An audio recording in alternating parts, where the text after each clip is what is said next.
Heyo, it's Omnidog here from Omnidog's Vault. Thank you for tuning in to my bi-weekly reads. So I gave you a choice of weekly reads or monthly reads, and I'm making a decision for right now. It's going to be bi-weekly, so twice a month. This is what I've read in the past 2 weeks, and in another 2 weeks, I'll have another video, and we'll see how it works out. But here is what I've read so far the first 2 weeks in February. We'll start out with what everybody has been dying to know about, and that is, of course, the GOITER verse by Josh Pettinger. Here's a cool book plate that came with my order from the creator. Now these are indie books. These are like the indiest of indie books. Self-published fanzines would be the next level down. So this is like self-published stuff. And of course, Cycle Cleveland is the one who has been sending these to me. So peace and love. Thank you to Cycle Cleveland. I bought this on my own, but he sent me a ton of these books, which I am grateful for. So the GOITER verse, this book has volumes, I believe 2 through 8. And then it has an extra story, Laird Bell, and In the Studio, which is like his own life, Josh's own life. So, here's the only problem. While this book, first of all, I greatly enjoyed GOITER. You need to be open-minded, willing to read stuff that is, it's definitely outside the box of any superhero universe you're used to. But if you're interested in really creative, creator-owned stuff that is not so crazy you can't understand it, but is enough out there that you're like, oh, where did that come from? How did he come up with that? How's this happening? It makes you just interested in the whole creative process. GOITER and the GOITER verse, trademark Jess Bragg, thank you, is for you. Now, there's only one issue with this book. It has 2 through 8. I forget what happened to issue 1. I guess he didn't want it collected. Josh isn't interested in it being collected. Okay, that's fine. And what Cycle sent me and I did not have volume 5, so I did need this. But it's awfully tiny print. So I had a bit of a tough time reading what's going on in the word balloons. Yeah, you can see that. It's not a big deal. I will say that some of this stuff is not safe for work. Nudity, swearing, like major league swearing. And we'll get to something that I can't even pretend to comprehend or describe. But I did find it difficult. It could be my old eyes. I don't know. Maybe, maybe in better light with better glasses or something, I could read it. So what I did was I read the books Cycle sent me and then referred back to this for the stuff that I didn't have, like issue 5. That doesn't change how interesting it is and how much I liked it. But it does require maybe a set of stronger eyes than what I have. So enough yapping. What's it about? Good question. Each book is something different. Each issue is something different. And like issue number 2, this deals with a man trying to meet up with his girlfriend.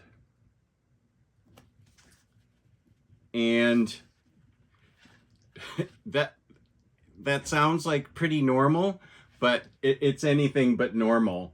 Some of these, I would say some of these, no, all of these stories have a bit of a bleak outlook on things, but not so much as to make you depressed.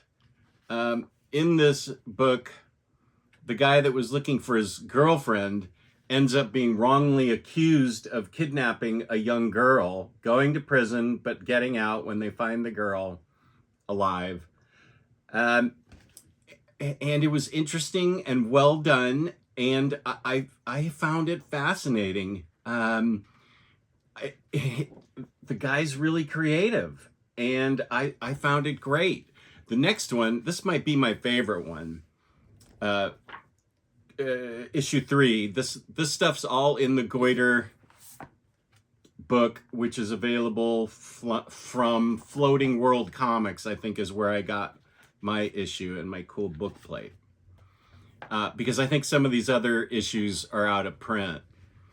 This one is about a woman with a very mundane, dull life, and she falls in love with a disembodied head that all of a sudden shows up.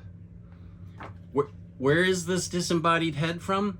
An alternate universe where there are POWs in the World War II, and Germany has succeeded in World War II, and the POWs are trying to use a time travel machine that they have in their POW camp to go back in time to try and correct things. But all that make it back, the only thing that makes it back is his head, and it's a living head that thrives. Here he is in the POW camp. Wait, I forgot this guy's name already. Sorry. Sally, but Joe Murphy. So this is the time machine, and he's sent back in time, but only his head makes it back, and Sally ends up falling in love with him. And so they have a romantic relationship where they go on picnics and they go out to dinner and stuff, and it's really great just dating this disembodied head. It doesn't look good for the other side of the war effort, though, because I don't want to spoil it for you, but she goes back eventually to her pretty mundane existence. It's really well done, and it's pretty fascinating, the stuff that happens in these books. I can see how Cycle finds these really fun, and they are. Each one deals with something different.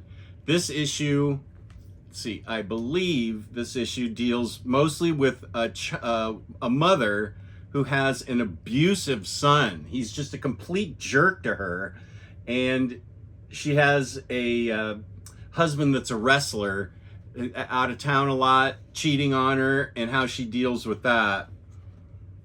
So I guess you could say these are sort of slice of life comics that are that have entered the realm of their bizarre slice of life comics. And issue 6, issue 5 is in the Goiter book. Issue 6 is mostly about Josh Pettinger's life in the very beginning of it, but then it goes on to the rightly acclaimed story of, well, then it deals with called Victory Squad, and this takes over issue 6, 7, 8. 8's when it ends, and Josh decides he's going to concentrate more on Tedward, a character who we're going to get to in a sec. But this is what happens in a world where Amazon has taken over the entire world and what workers have to do in order to survive and what they have to do within the company and what the world is like. I hope it's not prescient because it feels like it could be really real. This is really well done, and it's not only is it slice of life, but it's really good social commentary on several levels, not just this issue, but others. So Goiter. And then there's the Tedward book that I decided to read. And this is where I believe that Josh is going to focus his efforts on. And Tedward is getting ready to top it because his girlfriend broke up with him. And he gets sort of pulled into this marketing of a, I can't say what it is. It's what it is hilarious, but I also can't say what it is. What he ends up, what his services are used, what Power Wash refers to, you're gonna have to read it to find out, because I'm not saying it out on live on the air, but it is really funny and really cool what they power wash. So it's a scam because he ends up with like 3 cents at the end of the whole thing. Whoops, can't show you that. I can show you this. And I am all in for the further adventures of Tedward. This is really good stuff, and peace and love to Cycle Cleveland. And thank you for sending me these books, and I greatly enjoyed them. Back to my level of book that I normally read. I was very excited to read all 4 trade paperbacks of Ryan North's Fantastic Four. It should be called the freaking Fantastic Four because it is amazing. It starts out, these are all, all you need to know is basic information about the Fantastic Four. What I really like about it is that it gives a lot of time and story time to Alicia Masters.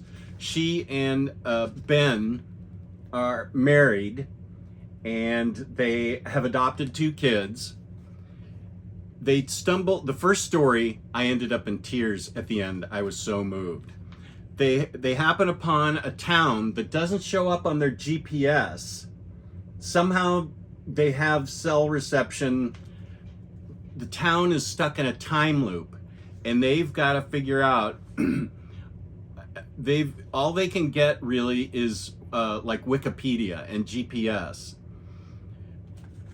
The town is stuck in a time loop, sort of like Groundhog Day, only way more interesting because they have to figure out who amongst the people is keeping this town off the map and stuck in a time loop. And it was just very moving, and I found it incredibly written. The art is great throughout the series. The writing is great. I loved all 4 books, and I know there's a 5th trade paperback coming out. You're welcome for the omnibus that's coming out now, because I am going to buy that 5th trade because I want to keep reading it. And when it comes out in omnibus format, get it. Even oversized hardcover. If they Marvel somehow brings it back to oversized hardcover, it needs to be purchased. Now, Dr. Doom is in this. This book is called 4 Stories About Hope, and I found the Dr. Doom characterizations are really spot on and fun. So as I say, Alicia figures prominently in this, and I think that's great because I haven't read that much about Alicia that's consequential in the past. One of the stories even deals with a portal to another world, not necessarily in this book. One of the stories in these books takes place where there's a portal to another world where dinosaurs have become they're the ones that evolved and are the intelligent species on the planet, whereas Homo sapiens are not. There's dinosaur versions of Fantastic Four, all other superheroes and stuff too. Captain America, Spinosaurus, Captain Marvel, here's what they look like. But the interesting thing is that there's a Doctor Doom dinosaur, and Doctor Doom wants to, with his counterpart, our Doctor Doom counterpart and his dinosaur counterpart, want to take over the universe. And how the people that are involved, I don't want to spoil too much because it's really some smart thinking that's involved in it. How they bring down those two is really epic storytelling. There's also a story about, what are they called? Techno Bros. If you saw Glass Onion, Knives Out Glass Onion, Ed Norton's character in that is pretty typical of this guy who's involved. This is the guy wants to create like a hive mind change agent so that he can predict and control the future. And it's really well done, and that's a theme that this meta mind goes through the rest, kind of a through line through the next few stories. And you don't have to worry about knowing anything previous to this.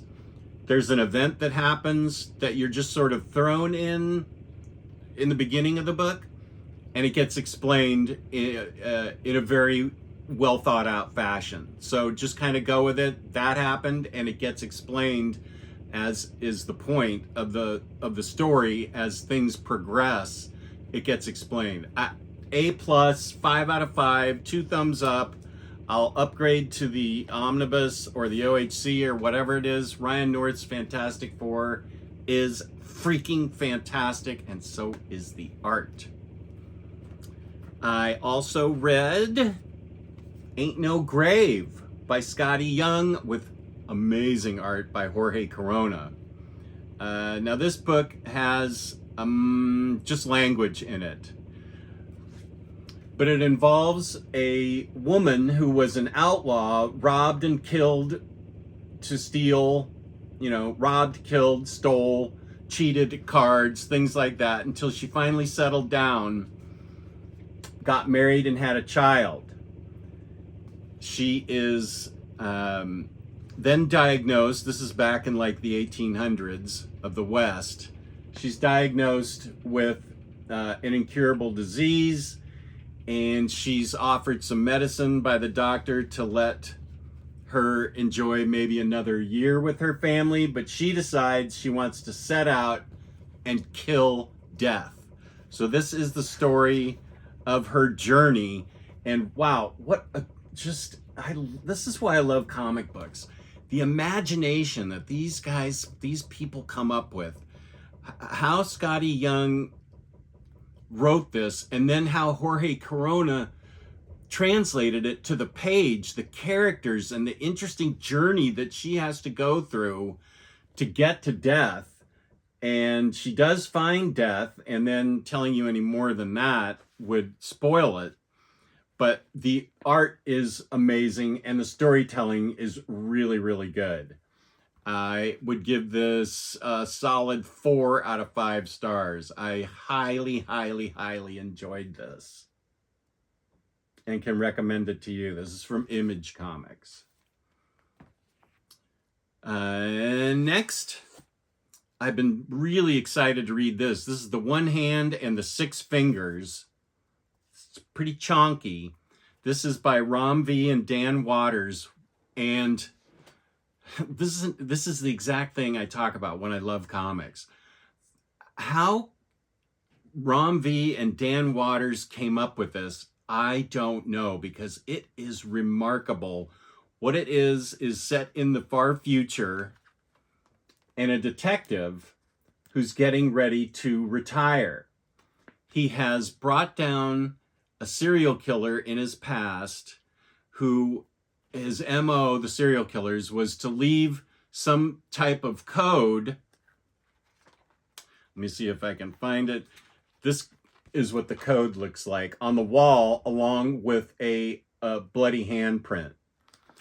So it alternates. We follow, because he's put away the serial killer, then the serial killer is still in prison, but another person copycats the serial killer and does the exact same thing. Random people the serial killer leaves a continuance of the code on the wall with his handprint. So he put that guy away. Then when the guy's ready to retire, the killings start again. And they're wondering, what the heck is happening? I've already put this one guy away and then another guy away. And what you get is the detective story and then the perpetrator story. And it goes detective, perp, and it flows really well. Here's some of the epigram or the code that's written on the wall. And nobody's been able to crack the code, even though it keeps getting presented and continued. And in this far future, there are cogs, which are AI robots that usually do everything, the mundane jobs for humanity. And so it goes into the detective's life and the life of the perpetrator. I'm not spoiling anything by saying the guy's the perpetrator, because that's the story. He is the perpetrator. But he has no memory of doing it every time. He wakes up in a different place, obviously having killed somebody, and he has no memory of it. And the cast of characters that go alongside the detective and the young grad student who is the killer is the cast of characters really well done. And this ending of this book, to make sure I understood it, I went through the last 30 pages probably 4 or 5 times, and then I said, wow, this is amazing. And then I read it another time and I picked up on something that I had missed. So it's not complicated, but it's a concept that only these guys have come up with. So the ending is worth rereading, like maybe the last 30, 35 pages, and maybe you can get it down to maybe the last 20 pages, but there is just such it is so amazing what ends up being the truth and the perception of the truth. And this is, I don't know, I feel like right now this is a Book of the Year candidate. This is a great detective story, great social commentary. I found it to be remarkable. It all is, and here's the splash page. The art is great too. It's 2 different artists for each arc. And this contains, let's see, issues, the one hand 1 through 5 and the 6 fingers 1 through 5. I can see, this is why I love graphic novels and collections, because I can see how I would not dig having to wait every month to keep reading this, or however often it came out. This is also by Image. This reads, I can only assume, based on my past experience as a single issue reader, This reads much better in collected form. A+, Book of the Year candidate. It will easily be in my top 10. This is sci-fi mystery thriller to the max that is great. And there's all kinds of interesting clues scattered throughout that you'll go, oh, that explains that. And yeah. So it doesn't spoon feed you, but it rewards careful reading. I love this book. The last book I read, Junkyard Joe, part of, I called it the Geigerverse, but Day Day from OmniNation Comics told me that it is the unknown, the unnamed universe. And if you read Geiger, I have it right here, along with my organic price books, $2 off your order using code Omnidog, and save 5% shipping 4 more books together with code Omnidog SIT. There we go. I read Geiger first, which I think, and I already reviewed it, and I think it was one of my books of the year last year, 2024. And it's the book that shows, radioactivity is good for you. And, you've got Radioactive Man from the Symptoms comics, radioactive spider bite, radioactive waste gives Daredevil, robs him of his sight, but gives him extra powers. The Hulk, radiation is our friend. But I've already been on record how much I loved Geiger. And Junkyard Joe appears in this book as a nemesis of the Glowing Man. The Glowing Man is the central figure in this book. So I would read the world building that I see going on now that I read Junkyard Joe is amazing and is going to be amazing. Jeff Johns and Gary Frank, Brad Anderson, and Rob Lee have done an amazing job, because this is Junkyard Joe's originations. He was created as a soldier for the Vietnam War. And he is a robot that can take bullets and is a perfect killing machine. And then the war, there's only one person left from an ambush that Junkyard Joe is with the troops, the American troops. And everybody else is killed except this one guy. And Junkyard Joe sort of disappears. And the one guy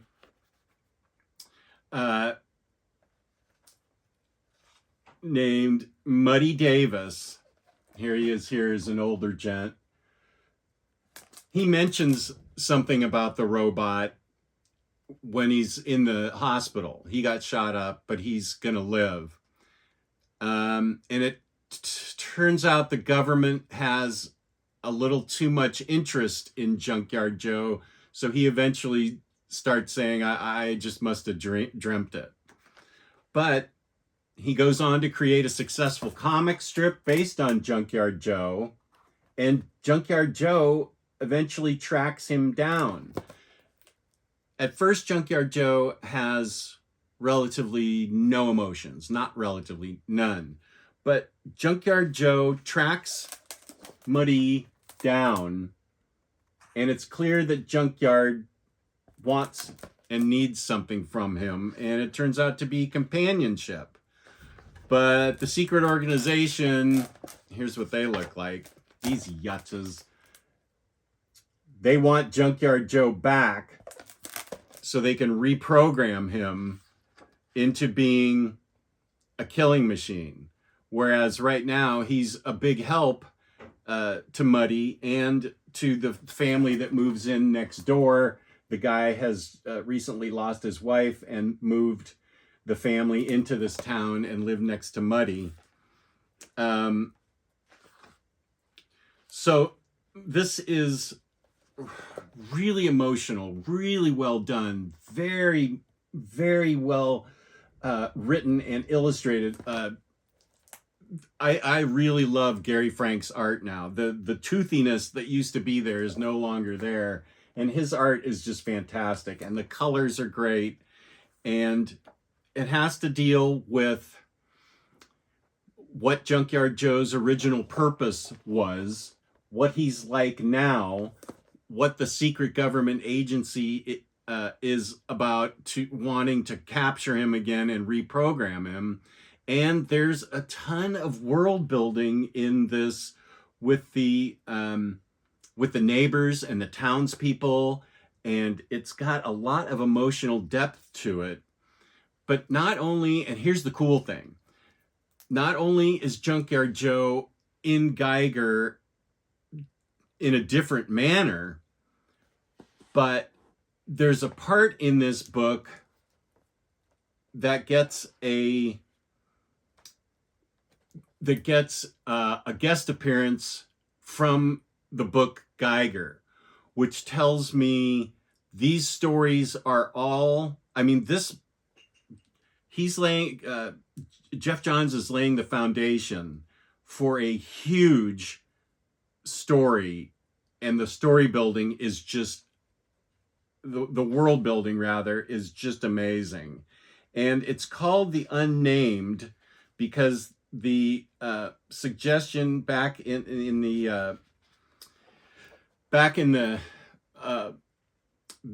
of this book, here's the timeline of the unnamed. They are, throughout history, unlikely and strange heroes have risen and fallen. These men and women are a mystery, their identities and lives a secret, but they affect the outcome of the historic parts. The historic parts of history. That's a pretty clunky sentence, but they influence what's happening at that particular time in the U.S. Redcoat, which is a book that I haven't read yet. It starts in 1776, although they're unnamed as far as history is concerned, but not according to this. There's Northerner, who starts in 1864. The Monster is made in 1944. Junkyard Joe comes online in 1972. First Ghost is captured on film now. Unknown War erupts. Then Geiger walks across America 25 years from now.